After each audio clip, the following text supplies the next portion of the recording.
Sog'liqni saqlash vazirligi tomonidan sohada korrupsiyaviy xavf-xatarlarning oldini olish, aholi murojaatlarini joylariga chiqqan holda o'rganish, tizimdagi muammo va kamchiliklarni aniqlash, tibbiy xizmatlar sifatini yanada oshirishga alohida e'tibor qaratib kelinmoqda. Shu maqsadda yaqinda vazirlik mas'ullari Buxoro viloyati G'ijduvon tumanida bo'ldi. Tadbir doirasida korrupsiyaviy holatlarni bartaraf etish va tizimda shaffoflikni ta'minlashga qaratilgan muhim choralar ko'rilishi bilan birga ko'plab murojaatlar o'rganildi va aholi tibbiy ko'rikdan o'tkazildi.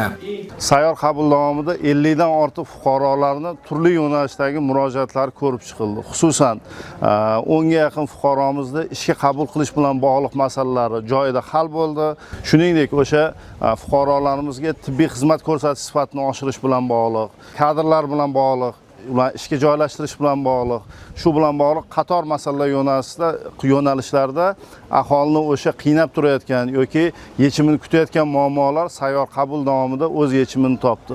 Tuman tibbiyot birlashmasi hovlisi odamlar bilan gavjum. Ular o'zlarini qiynayotgan masalalarga yechim topish ilinjida. Buni ularning yuz ko'zidan ilg'ash qiyin emasdi. Nihoyat sayyor qabul boshlandi. Natijani murojaatchilarning o'zidan bilmoqchi bo'ldik.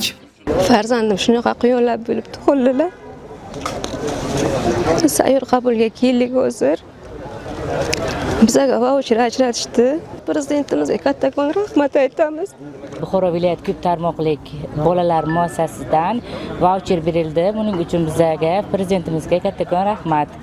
Murojaatchilardan yana biri yaqingacha patronaj hamshira bo'lib ishlab kelgan Mahliyo Mahmudova. U qisqartirish hisobiga ish o'rnini yo'qotadi. Men 11-oilaviy poliklinikada patronaj hamshira bo'lib ishlardim. Qisqartirishga tushdim. Bugun sayyor qabulga chaqirishdi. Meni bugun ish bilan ta'minlashdi. Buning uchun Sog'liqni saqlash vazirliklariga va boshqa xodimlarga minnatdorchilik bildiraman. Umid bilan kelganlar orasida sohada faoliyat ko'rsatayotgan xususiy tadbirkorlik subyektlari vakillarini ham uchratdik. Mana bugun sayyor qabulga keldim. Prezidentimizga rahmat, vazirlikdan mana shuncha musaddilar kelib xalqqa yordam berish maqsadga kelganlar. Men ham 2 haftadan buyon muammom yechilmay turdi. Mana bugun keldim. Muammomni yechib berdilar. Katta rahmat bularga. Murojaatchilar safida tibbiyot xodimlariga minnatdorlik bildirish uchun kelganlar ham yo'q emasdi. Minnatdorchilik bilan kelib hammalariga rahmat aytaman. Doktorlarning borlariga shukr. Shular tufayli oyoqqa turib yuribmiz.